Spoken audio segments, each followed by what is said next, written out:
भाई आज तो बहुत थक गया हूँ इस मस्जिद में कस्बा मोड़ के पास मगरिब की नमाज़ पढ़ी। यहाँ पर मैंने सवारी छोड़ी, मैंने बोला नमाज़ पढ़ते हैं। माशाल्लाह जमात के साथ नमाज़ पढ़ी और अब आगे देखते हैं क्या तरतीब है। व्लॉग बनाने के लिए मुझे टाइम ही नहीं मिलता। आज मैं निकला था तकरीबन 2:30 बजे। एक बंदे का फ़ोन आया था कि हमारे देख लेकर आओ। ऑफलाइन यंगो बाइक एंड ड्राइव की सवारी नहीं थी।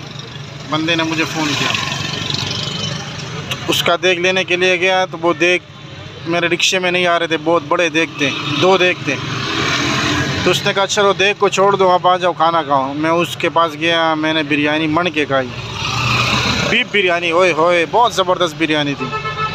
वो बिरयानी खाई, फिर उसी जगह से मुझे सवारी मिली 500 की ऑफलाइन। फिर उसके साथ एक और सवारी लगी 200 की। फिर बंदे ने फ़ोन किया कि आ जाओ यार, देख कोशिश करते हैं कहीं और ले जाते हैं। 3 देख में से 2 देख मेरे रिक्शे में रख कर उसको मैं लेकर गया उनके घर, दुकान से उनके घर लेकर गया।